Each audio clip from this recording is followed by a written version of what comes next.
asalaamaaleykum maa ngi leen di nuyu yéen ñëpp fàttewuma kenn rawatina diaspora bi tey nag ñu ñëw sur notre vidéo de la journée.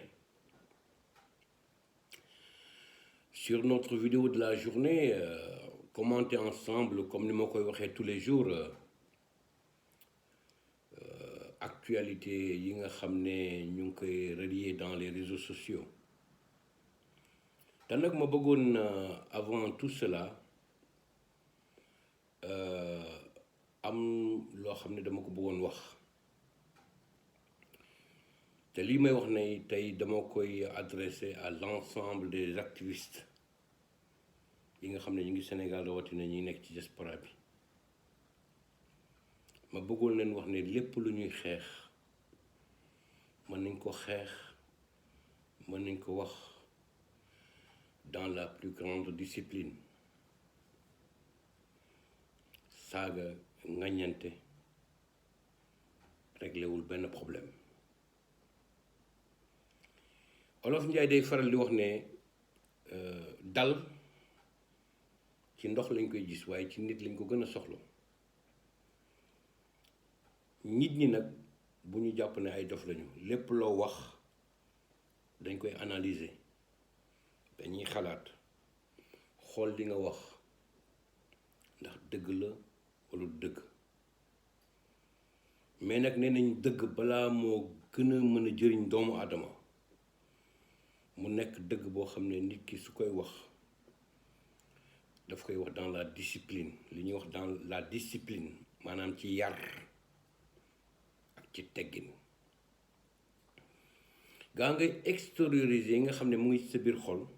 parce que am na loo da nga mer ci kaw nga jàpp ne da nga war a ñaxtu mais jàppal ne loolu da nga ko war a def dans la discipline ci yar. te nag ma jàpp ne doomu aadama ci kaw ni muy jëfee ci noonu lañ ko war a mën noonu lañ koy juger. su fekkee ne am na comportement boo xam ne am nga ko te méngawul li nga xam ne noonu la société di doxee nit ñi dañuy jàpp ne yow kenn yarul la te laa dafa neexul ba neexul mais ku kenn yarul dañuy jàpp ne yow say parents yaruñu la. donc may interpeller encore une fois ñi nga xam ne ngi génn dans les réseaux sociaux di wax di ñaxtu rawatina li nga xam ne moom la Buur Sall le roi du Sénégal et de Fatick di def te méngoowul ak li nga xam ne moom la askan bi bëgg. dañ koy wax dans la plus grande civilité et dans la plus grande commodité ci nasaraan dans la plus grande civilité et dans la plus grande commodité. loolu mooy tax askan bi respecté leen loolu moo tax askan bi naw leen. ci sama première partie vidéo nag dafa am loo xam ne bëggoon naa ñu waxtaan ci. gis naa dans les réseaux sociaux benn sortie boo xam ne Djibril War def na ko ñu koy relier muy wax ci problème mu Ousmane Sonko di wax ci taxawaay bi nga xam ne gouvernement Macky Buur Sall le roi du Sénégal et de Fatick taxaw na ci. mu génne ci ay kàddu yoo xam ne man vraiment nawuma ko ci kaw dama jàpp ne am na wax yoo xam ne su fekkee yàlla dafa nekk un responsable rawatina ñi takkal la ay ndombu tànk nga nekk ci état am na beneen taxawaay boo war a taxawee ak rawatina am na yenn wax yoo xam ne waroo ko wax. te nag balaa loolu dafa am loo xam ne bëggoon naa ko wax yére bu rafet alal bu bari lu tax ñi naw la xam nga nit ki lan lañ koy nawee ci ay kàddoom. gis nañ fi ba tey ay nit ñoo xam ne yàlla wërsëgale leen macha allah ñu am alal suñu solee ñu ne macha allah suñu dawalee suñu oto macha allah waaye bis bu ñu génnee seen kàddu ñu ne accam kii de du nitu dara. wax dañ koy solal tubéy dañ koy solal yére dañ koy wodd te nag ma jàpp na ne loolu dafa nekk loo xam ne lu am importance la rawatina yàlla def nga nekk leader yàlla def ñu takk lay ndomb tànk askan bi la déglu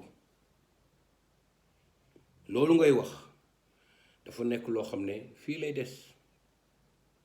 dañ koy relier te saa yu leen neex mën nañ ko génnee te ma jàpp ne nag nit kooku di wax war na jàpp ne am na njaboot war na xool digganteem ak njabootam ak digganteeg ak askanam. li mu wax nag ci affaire Ousmane Sonko li mu wax ci affaire position bi gouvernement du ma ci dugg ci détails yooyu parce que ñi dégg nañ ko mais encore une fois je le dis et je le redis kàddu yooyu c'est pas responsable.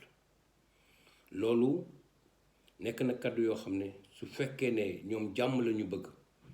ñoom jàmm la ñuy woote Macky Sall mi toog tey ci bopp réew mi dañ ko bëggal une réussite am na beneen taxawaay boo xam ne war nañ ko taxaw te muy dëgg parce que moom ci wàllu boppam dafa woote jàmm moom ci wàllu boppam dafa woote ñu toog penco comme ni ma faral di waxee moom ci wàllu boppam dafa bëgg ñu waxtaane Sénégal ñi nga xam ne lëkku noonu nag ñoom ñooy tey ñu nekk ci Benno Bokk Tas Yaakaar te dañoo tas suñu yaakaar dañoo am humilité suñ ko bëggee dimbali ñiy topp ci ligne de conduite boo xam ne boobu nga xam ne moom la taxawal la politique qui a été établie par le gouvernement par Macky Sall définie par Macky Sall li ñuy def nii jëmalul réew mi kanam jëmalul réew mi kanam c'est pas responsable parce que kilifa du jëfee noonu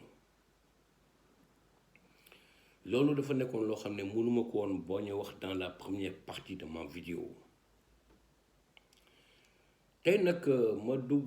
bëgg a dugg dans la deuxième partie mais encore une fois avant may dugg ci dans la deuxième partie ma bëggoon encore alerter buur Macky Sall premier le roi du Sénégal et de Fatick te duma jóg di ko wax say ministres yi ngi génn di wax di def ay conférence de presse nañu wax ak askan bi ci olof ci mankañ ci tukuleur ci séeréer ci joola les 70% de la population sénégalaise sont analphabètes nasaraan bi ngeen di làkk ñoom xamuñu ko dañoo bëgg ay leeral sur la politique d'emploi ay leeral sur la santé ay leeral sur l'agriculture et la pêche j'insiste et l'élevage j'insiste parce que tamit ñi nga xam ne ñi ngi ci àll bi mooy ñi ngi bay ñi nekk ci élevage bi ñi nekk ci pêche bi bëgg nañ ci ay leeral ci sunu ressource yi nga xam ne ñoo ko moom rawatina ay leeral pourquoi pas ci ñi nga xam ne tey ñoo nekk ci sa gouvernement lëkkaloo ak yow sàcc suñuy alal c'est l'argent du contribuable ñun ñoo ko moom te nag je précise encore une fois je vais revenir là-dessus parce que maa ngi liste boo xam ne xam naa ne bis bu ma toogee wax ko ce sera une bombe te nag ñi ci gën a fës mooy ñi nga xam ne ñoo ngi sa biir famille yow Macky Bou Sall yow lay waxal ñi ngi sa biir famille rek lépp li ñu sàcc lépp li ñu luubal lépp li ñu yore parce que ñu occupé maa ngi lépp te dinaa ko génne su ma la waxee ne dinaa ko génne rek gëm. Alors encore une fois ñu ñëw aussi sur la deuxième partie de la vidéo gis naa borom xam-xam yi chroniqueurs yi journalistes yi di wax ci problème mu emploi te nag mënuma ci bañ a wax parce que dafa nekk problème boo xam ne tey ñëpp la interpellé au Sénégal ñuy delluwaat rek ci li nga xam ne moom la buur bi waxoon je vous ai compris. J'ai compris la jeunesse ma bëggoon daaneel ne ko buur Macky Sall roi du Sénégal et de Fatick vous n'avez absolument rien compris. Savez-vous pourquoi vous n'avez absolument rien compris? C'est parce que man dama jàpp ne yow da nga yaakaar ne ñun ay dof lañu ñun duñu xalaat notre vision ne dépasse pas Diamniadio. yow la sa vision dépassé wul Diamniadio mais ñu notre vision dépasse Diamniadio ma bëggoon la laaj buur bi ce que vous n'avez pas réalisé en 9 ans comment comptez-vous le réaliser en 3 ans? Il ne vous reste que 3 ans pour votre mandat su fekkee ne tooguloo di xalaat ne da nga war a mën a am 3e mandat te loolu du ci dal nga lay ñaan nga compter 1 2 waaye 3 bu mu am de su amee di nga xam ne lépp dëgg la bis boo toogee ba xalaat ko di nga xam ne lépp dëgg la te dañ lay prévoir et je le dis c'est le peuple sénégalais qui sera debout en face de toi lu ñu nangulul Ablaye Wade duñ la ko nangul. Man je le dis haut et fort je suis démocrate républicain gëm idéologie Abdoulaye Wade mais liñ ko nangulul duñ la ko nangul nga teg ko fan